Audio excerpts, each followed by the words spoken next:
Hello students, आइए आज हम शुरुआत करते हैं एक मोस्ट इंपॉर्टेंट चैप्टर की जिसका नाम है ratio analysis.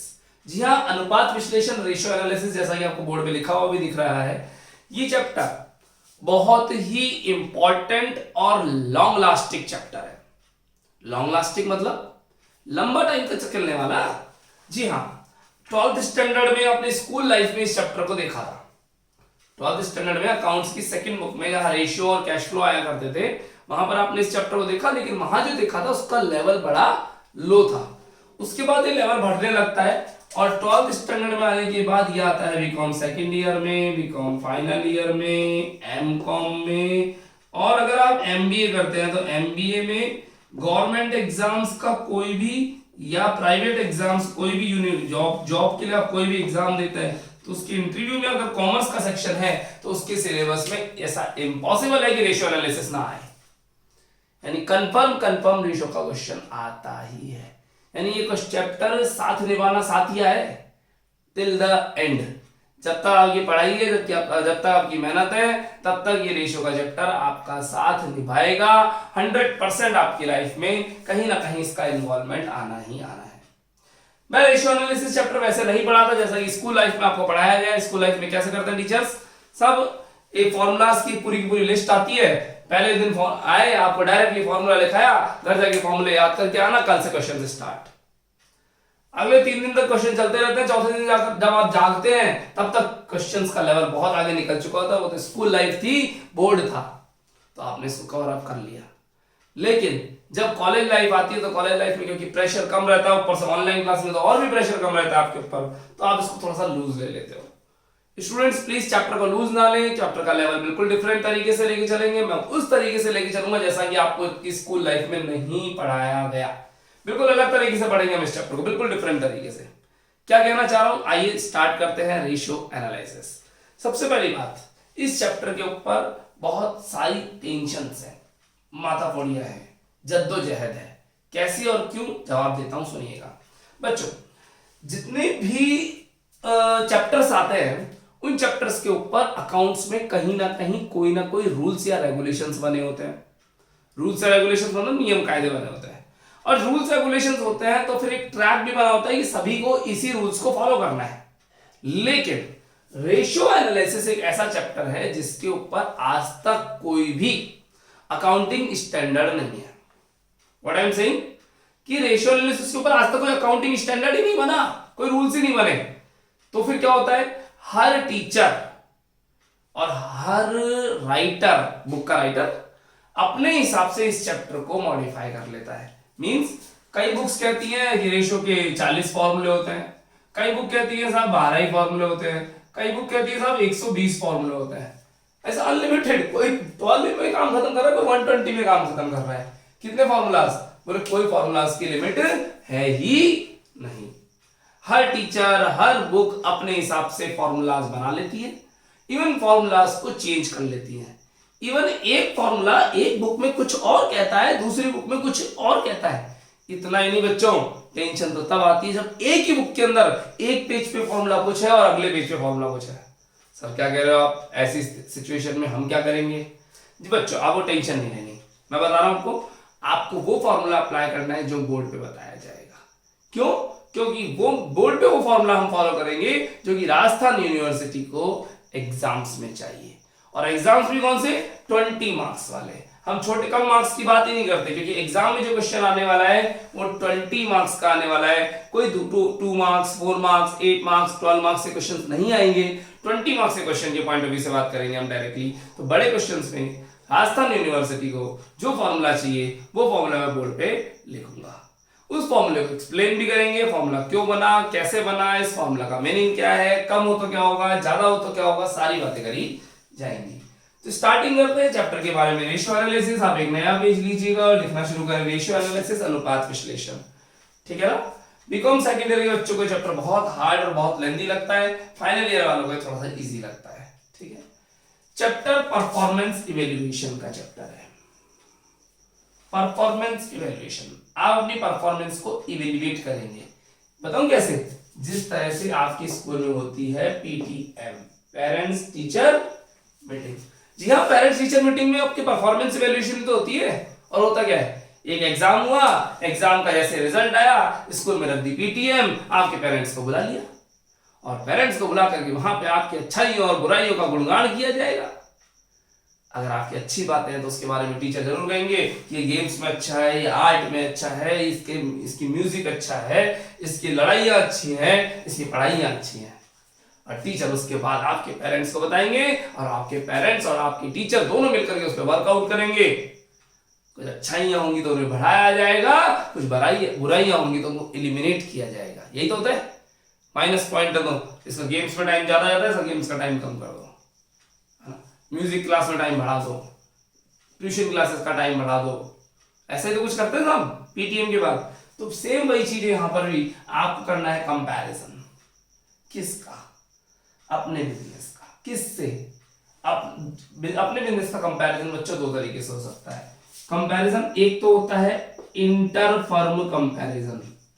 Inter firm comparison मतलब एक फर्म का दूसरी फर्म से comparison. MRF limited Apollo tyres से अपना कंपैरिजन कर रही है कि हमारे प्रॉफिट कितने हैं, उनके प्रॉफिट कितने हैं, हमारे एम्प्लॉइज कितने हैं, उनके एम्प्लॉइज कितने हैं, हमारे प्लांट कितने हैं, उनके प्लांट कितने हैं, हमारी सेल कितनी है, उनकी सेल कितनी है, हम कौन कौन से एरिया में वर्क करते हैं, वो कौन कौन से एरिया में वर्क करते हैं। इंटर फर्म, एक फर्म का दूसरी फर्म से कंपैरिजन। दूसरा होता है बच्चों एक intra firm comparison. Intra firm comparison मतलब एक फर्म का ही अपने ही पास्ट से। यार अपन अपनी जिस दिन अपना 12th का रिजल्ट आया था, अपना कंपैरिजन दो तरीके से हुआ था। एक तो शर्मा जी के बच्चे का और गुप्ता जी के बच्चे से, शर्मा जी के बच्चे का गुप्ता जी के बच्चे से, वो तो होता है इंटर फर्म। और एक शर्मा जी के बच्चे की 12th की परसेंटेज और उसी की 10th की परसेंटेज, यानी अपना ही अपने पास्ट से कि देख तेरे 10th में क्या किया था तूने और 12th में क्या गुल खिलाए हैं। तो आप अपना ही अपने पास्ट से अगर कंपैरिजन करते हैं तो इंट्रा फर्म, यानी यहाँ पर्सन नहीं बदलेगा, टाइम बदलेगा, और यहाँ टाइम नहीं बदलेगा, पर्सन बदलेगा।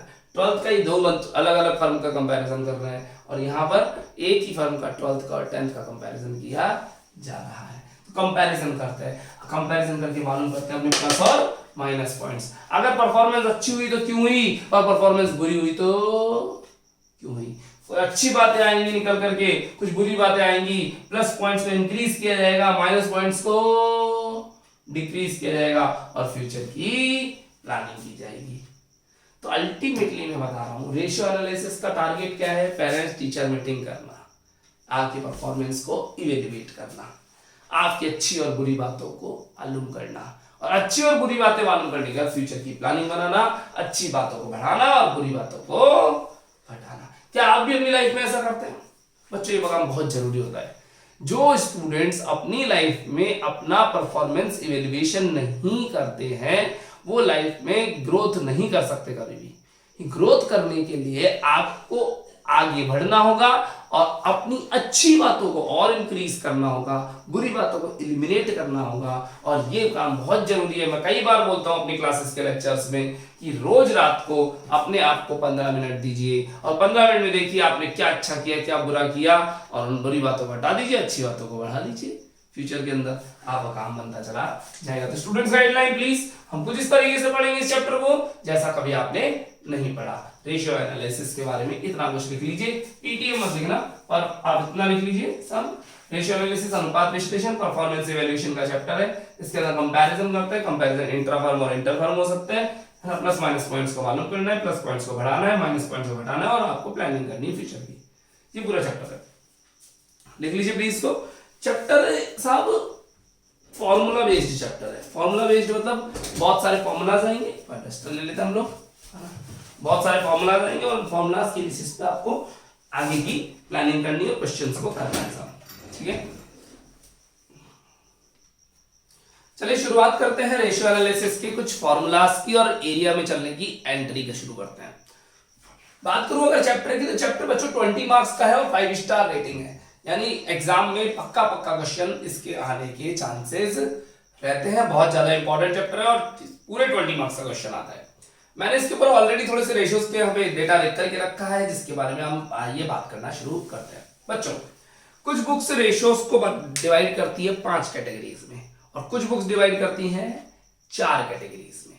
कैटेगरीज मतलब अलग अलग नेचर वाइज रेशियोज को बांट देना। जैसे आपका भी तो परफॉर्मेंस इवैल्यूएशन अलग अलग तरीके से होता है। इसकी हेल्थ अच्छी नहीं है, इसको जिम ज्वाइन कराओ। इसका स्पोर्ट्स अच्छा नहीं है, इसको थोड़ी देर खेलने भेजो। इसका म्यूजिक अच्छा नहीं है, इसके म्यूजिक क्लासेस ज्वाइन कराओ। इसकी स्टडीज अच्छी नहीं है, इसके मैनर्स अच्छे नहीं है, तो अलग अलग मैनर्स वाइज आपको अलग से देख रहे हैं, लुक्स वाइज आपको अलग से देख रहे हैं, स्पोर्ट्स वाइज फिजिक्स वाइज अलग से देख रहे हैं, आपको studies wise and mind wise अलग से देख रहे हैं आपको। यानी अलग अलग तरीके से आपका भी इवैल्यूएशन किया जाता है। गाड़ी खरीदते हो तो गाड़ी का भी इवैल्यूएशन ऐसे अलग अलग तरीके, लुक्स कैसा लग रहा है, माइलेज कैसा है, पैसे कितने लग रहे हैं, ब्रांड कितना बड़ा है, एनालिसिस किया ही जाएगा। सेम वैसी एक बिजनेस को भी एनालिसिस करने के लिए हमने यहाँ पे 4 कैटेगरीज डिवाइड करी हुई है। आपकी बुक कुछ भी करती है उससे कोई मतलब नहीं है, मैं अपने तरीके से पढ़ाऊंगा इसको, थोड़ा अपने हिसाब से मैनेज करते हुए। तो फॉर्मूलाज की बात करें तो 4 कैटेगरी है, category A B C D. Students याद करवाने की रिस्पॉन्सिबिलिटी मेरी है, आपको याद नहीं कुछ नहीं करना। तो याद करवाने की जब रिस्पॉन्सिबिलिटी मेरी है तो मेरे स्टाइल से पढ़ना पड़ेगा यहाँ पर, और कैटेगरीज को बांटना पड़ेगा ए बी सी और डी, 4 कैटेगरीज में। 1 2 3 4 नहीं करेंगे, ए बी सी डी ही करना है। A category, B category, C category, D category. आइए चारों के बारे में थोड़ा सा बात कर लेते हैं हम लोग डिटेल के अंदर, है ना। पहली कैटेगरी नाम लिखा है शॉर्ट टर्म सॉल्वेंसी रेशियोज, और इसी का दूसरा नाम लिक्विडिटी रेशियोज। बच्चों इस चैप्टर के साथ एक और बड़ी दिक्कत है सिनोनिम्स का होना, पर्यायवाची। एग्जांपल लेता हूं, आप लोगों ने सबने करंट रेशियो का नाम सुना होगा। करंट रेशियो, करंट रेशियो सबसे पहला और सबसे इजी फॉर्मूला होता है C/CL, और सारी दुनिया जानती है current ratio current ratio current ratio current ratio. लेकिन इसका एक और नाम होता है वर्किंग कैपिटल रेशियो। अब एग्जाम में आ गया वर्किंग कैपिटल रेशियो बताओ, और आप क्या बताओगे, बोले यार ऐसा तो कोई रेशियो हमारे सामने पढ़ा है नहीं, और ये तो हो गया आउट ऑफ सिलेबस। जबकि पढ़ा हुआ है आपने करंट रेशियो, तो सिनोनिम ही तो है कि दूसरे नाम से पुकार लिया, तो आपको दूसरा सिनोनिम भी पता होना चाहिए। तो मैंने यहां पर सातों सिनोनिम्स को साथ साथ लेकर के चलूंगा ताकि ऐसा कंफ्यूजन आपको ना रहे, ठीक है। तो फॉर्मूले याद मैं कराऊंगा, सिनोनिम भी मैं ही बताऊंगा, और छोटे से कम फॉर्मूलाज में कहानी को खत्म करूंगा। चैप्टर स्टार्ट करते वक्त बच्चों के माइंड में एक बात रहती है कि इतने सारे फॉर्मूलाज कौन याद करेगा। मैं नहीं कराऊंगा इतने सारे फॉर्मूला, मात्र 7-8 फॉर्मूलाज में पूरा चैप्टर खत्म कर दूंगा, बस मेरे साथ बने रहिएगा। चलिए शुरुआत करते हैं। पहला शॉर्ट टर्म सॉल्वेंसी रेशियोज या लिक्विडिटी रेशियोज। अगर आप हिंदी मीडियम में तो हिंदी में लिखेंगे अल्पकालीन शोधन क्षमता अनुपात।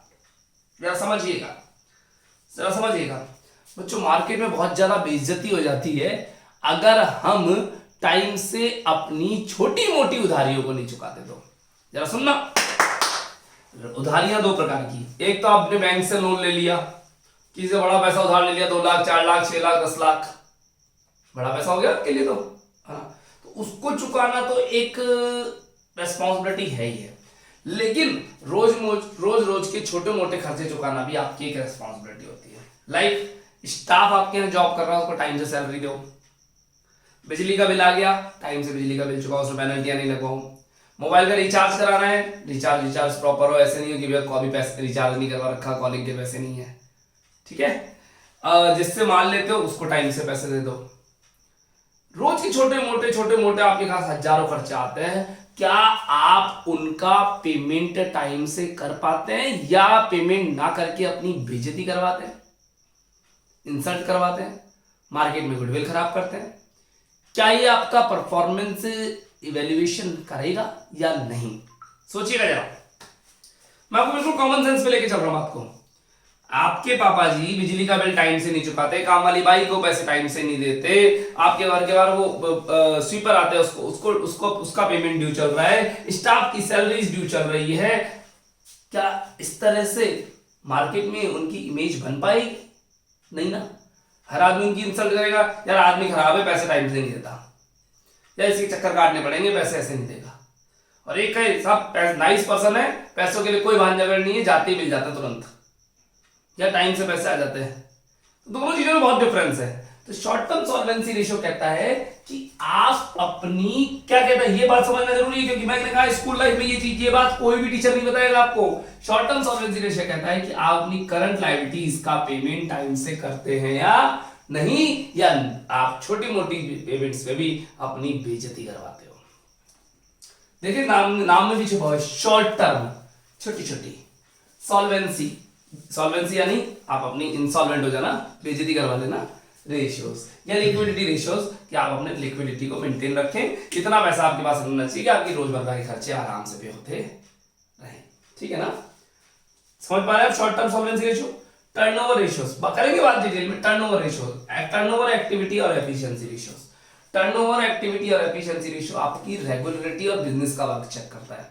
आप रोज अपने बिजनेस पे जाते हैं, वहां से रोज सेल्स करते हैं, रोज कमा रहे हैं, रोज टर्नओवर घूम रहा है या नहीं घूम रहा है, ये तो आप खर्चे चुकाने की बात हुई, और ये रोज का टर्नओवर घूम रहा है या नहीं घूम रहा है।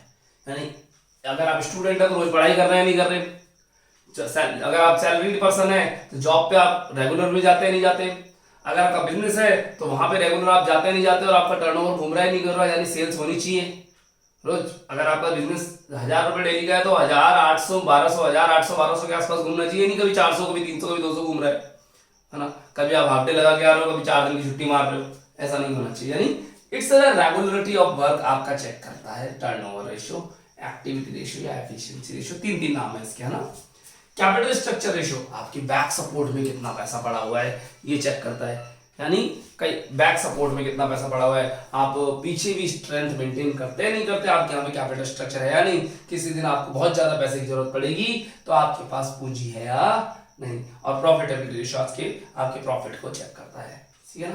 तो ये चार तरीके से अलग अलग क्रिटिकल एनालिसिस है। ये मेरे को एक और फील देता है कि एक फीमेल कैंडिडेट है, उसकी शादी जब करी जा रही है तो उसके पेरेंट्स उसके लिए जब लड़का देख रहे हैं तो ये चारों चीजें चेक करते हैं कि लड़का साहब उठ बैठ किसके बीच में है, खाता पीता है या नहीं खाता पीता, है ना, ठीक है। फिर तीसरा तरीका लुक्स कैसे है उसके, कमाता है नहीं कमाता, पीछे पूंजी कितनी है, घर का मकान है या नहीं है, सारी बातें चेक करेंगे। सेम उसी तरीके से एक बिजनेस में भी एनालिसिस करने के लिए आपको अलग अलग तरीकों से चेक करना पड़ रहा है। तो स्टूडेंट्स मेरी गाइडलाइन राइट नाउ आप इन ABCD 4 कैटेगरीज को लिख लीजिए। अगर आपका मीडियम हिंदी है तो हिंदी भी लिखिएगा, चारों के नाम लिख लीजिए, फिर एक एक के बारे में डिटेल में डिस्कस करेंगे हम लोग। वीडियो को पॉज करके लिख लीजिएगा। मैं आपसे गुजारिश करता हूं शॉर्ट टर्म सॉल्वेंसी रेशियो और लिक्विडिटी रेशियो हेडिंग डाल लीजिएगा वापस एक बार डिटेल में बात करने के लिए। टोटल कैटेगरी कितनी है? 4। मैं बोल देता हूं एक बार, शॉर्ट टर्म सॉल्वेंसी या लिक्विडिटी रेशियोज, टर्नओवर एक्टिविटी या एफिशिएंसी रेशियोज, कैपिटल स्ट्रक्चर या लीवरेज रेशियोज, लीवरेज लिखा है, और प्रॉफिटेबिलिटी रेशियोज। ठीक है, यहां लिखा है पूंजी संरचना या उत्तोलक अनुपात, ये क्रियाशीलता है, ये अल्पकालीन शोधन क्षमता, या एक और नाम है प्लीज तरलता अनुपात, तरलता, ठीक है ना, और नीचे लाभदायकता है ये। ठीक है, तो एक कैटेगरी दोबारा हेडिंग डालिएगा, शॉर्ट टर्म सॉल्वेंसी या लिक्विडिटी रेशियोज। एक कैटेगरी दोबारा हेडिंग डालिएगा, शॉर्ट टर्म सॉल्वेंसी या लिक्विडिटी रेशियोज।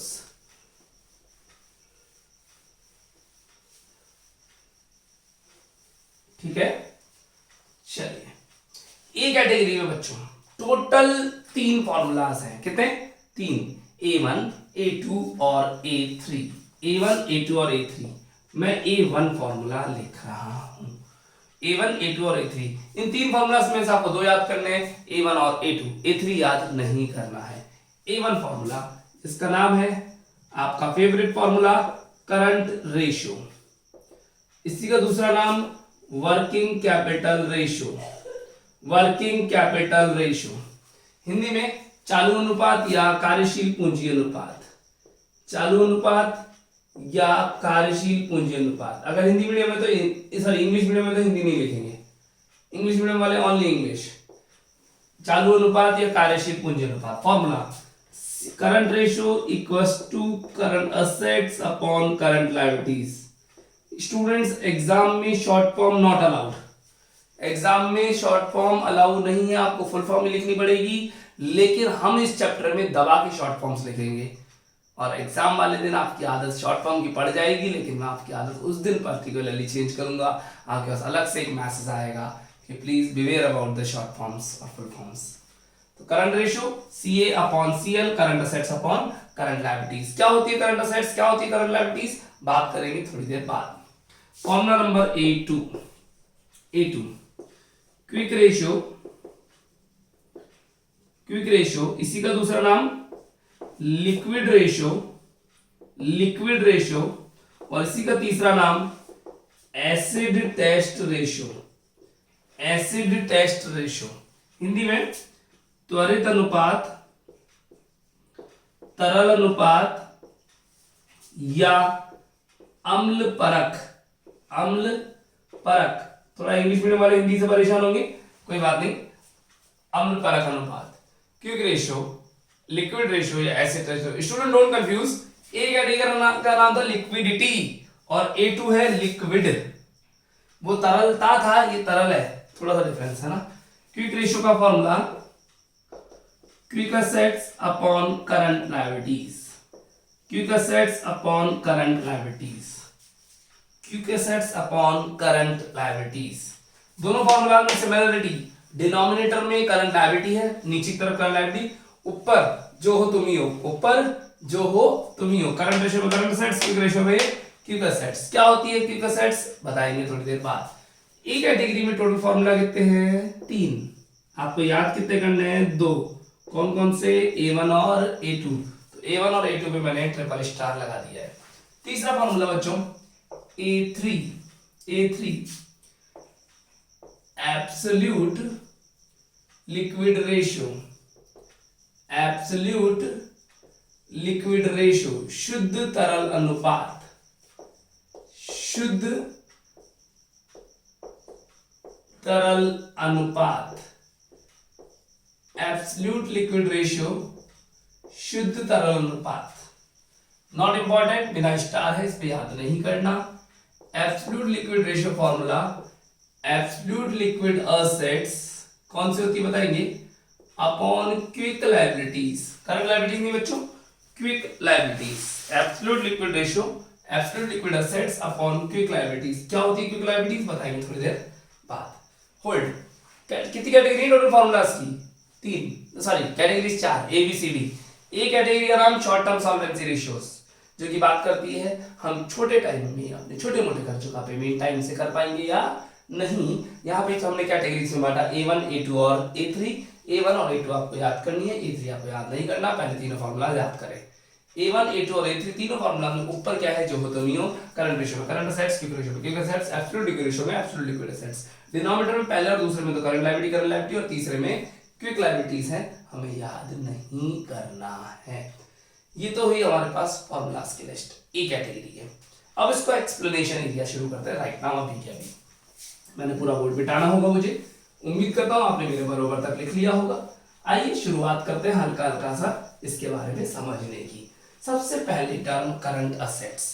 देखिए, अगर करंट असेट्स की बात करूं और मैं आपसे पूछना चाहूं करंट असेट्स क्या होती है, कौन कौन सी होती हैं, तो आप 4 या 5, 4 या 5 करंट असेट्स के नाम तो आसानी से गिरा देंगे, लेकिन उसके बाद आपके ब्रेक लग जाएंगे बच्चों। उसके बाद ही असली कहानी शुरू होती है, क्योंकि वहां कंफ्यूजन आएगा कि एक मैंने टर्म बोली और वो टर्म करंट असेट्स है या नहीं, उसके बाद में लड़ाई चल जाए, माथाफोड़ी होना शुरू हो जाए, लड़ाई क्लैशिंग हो जाए। कोई कहे करंट असेट्स होता है, कोई कहे करंट असेट्स नहीं होता है।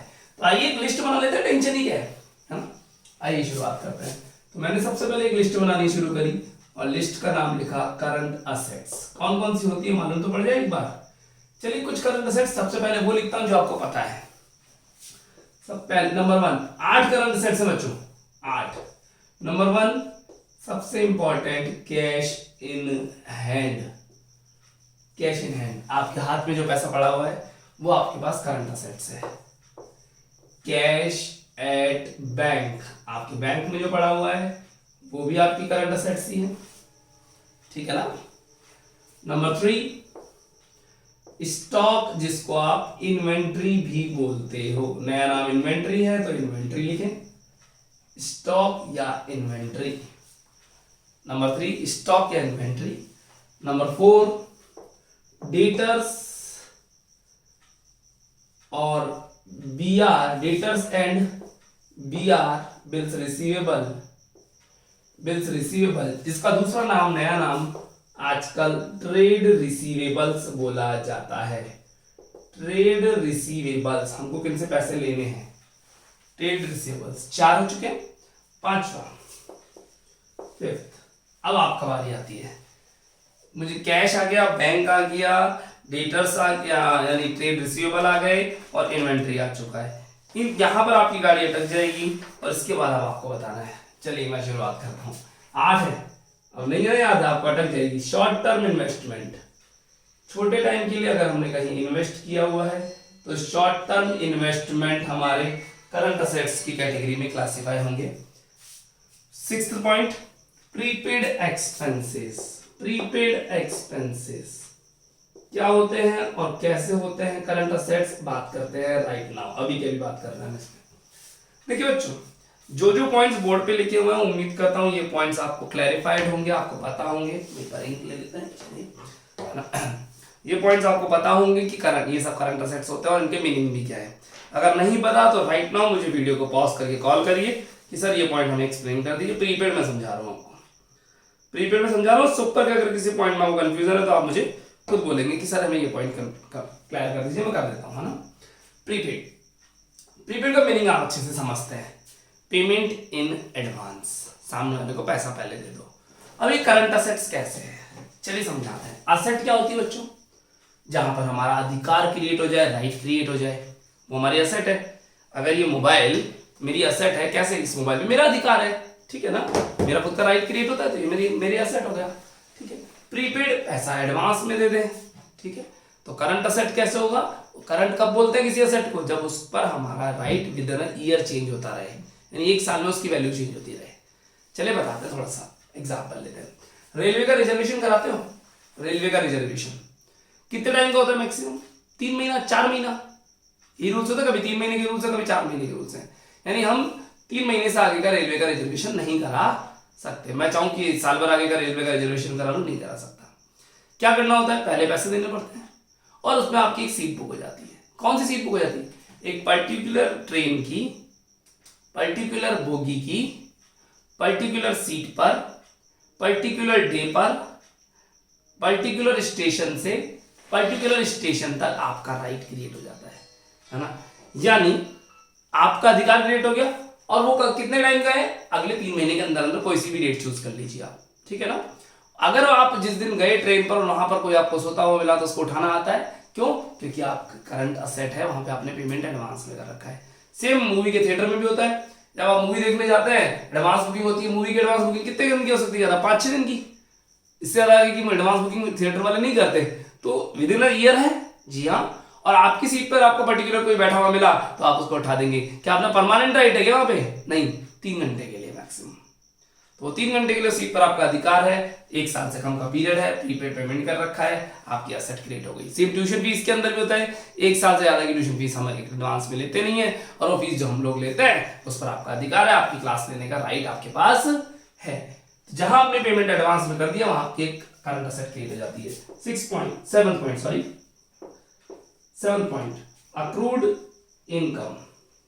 अक्रूड इनकम, अक्रूड इनकम क्या होती है, income earn but not receive, earn but not receive, कमा लिए लेकिन अभी तक प्राप्त नहीं हुई, मेहनत तो कर ली लेकिन पैसा नहीं आया अभी तक।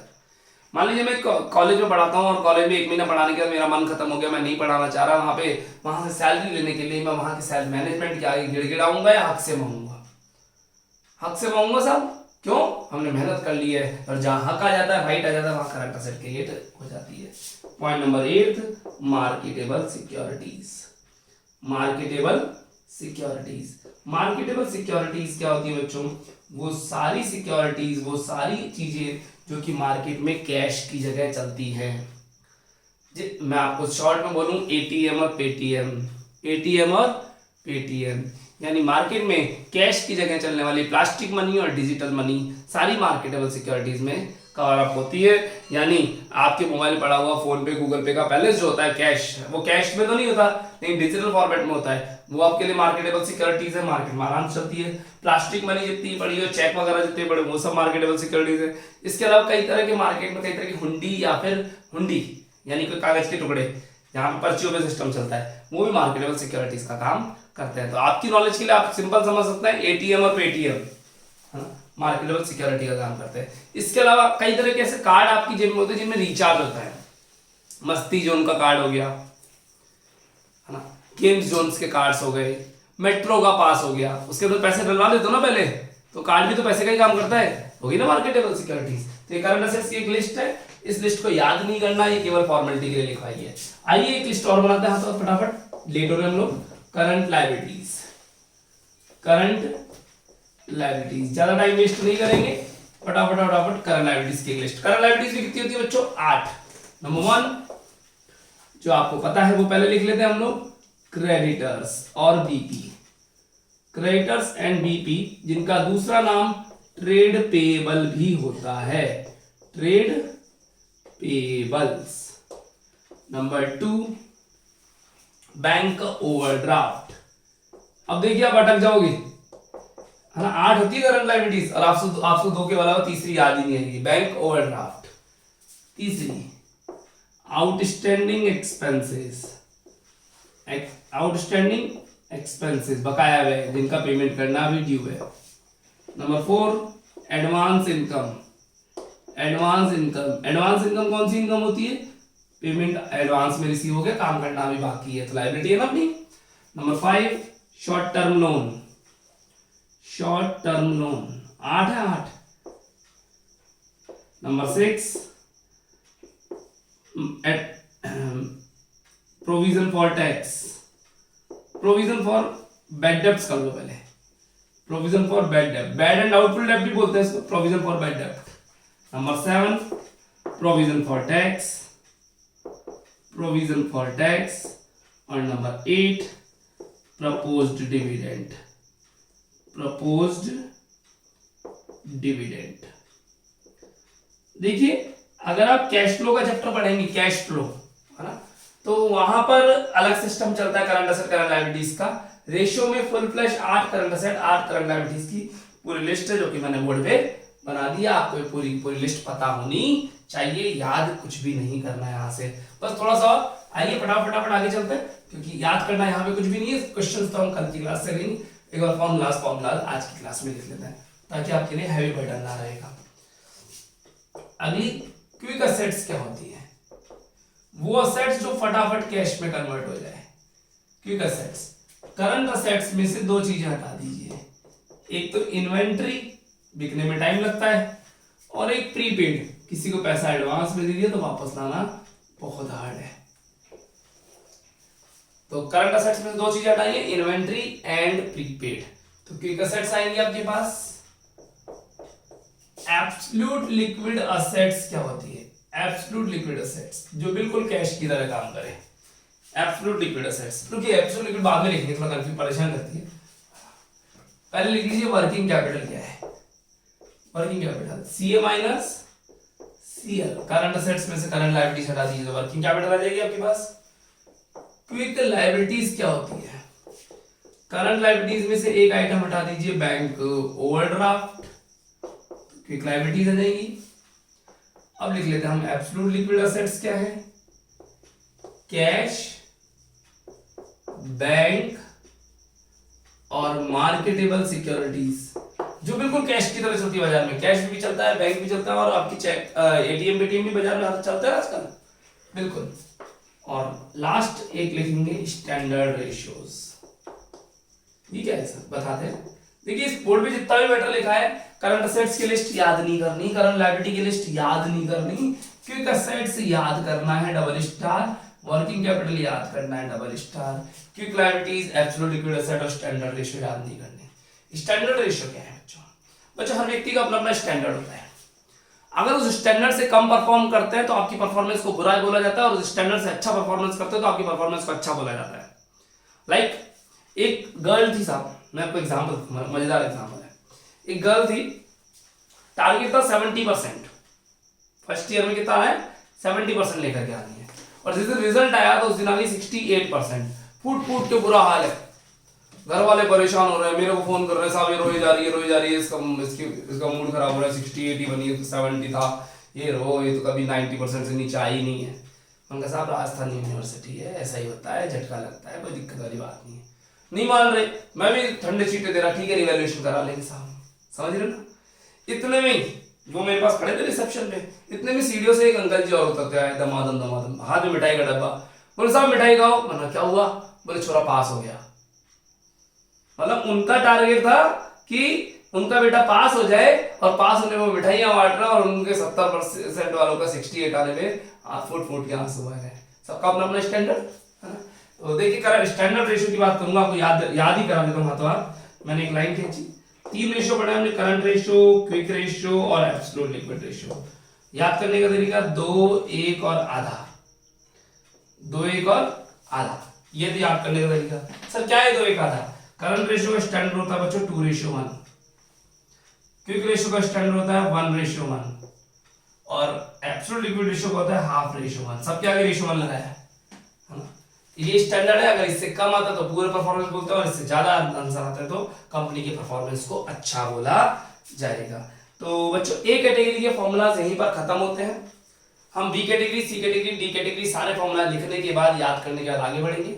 आज की क्लास में से याद क्या करना है आपको? A1 और A2 यानी करंट रेशियो और क्विक रेशियो, और साथ में आपको क्विक एसेट्स और वर्किंग कैपिटल का एक formula. Quick assets current assets में से इन्वेंटरी और प्रीपेड हटा दीजिए, वर्किंग कैपिटल सी माइनस के, बाकी कुछ भी याद नहीं करना, पता होना चाहिए था, केवल नॉलेज के लिए बताया है। अगली क्लास में फिर मिलेंगे जल्दी। आज के लिए थैंक यू बच्चों, बाय।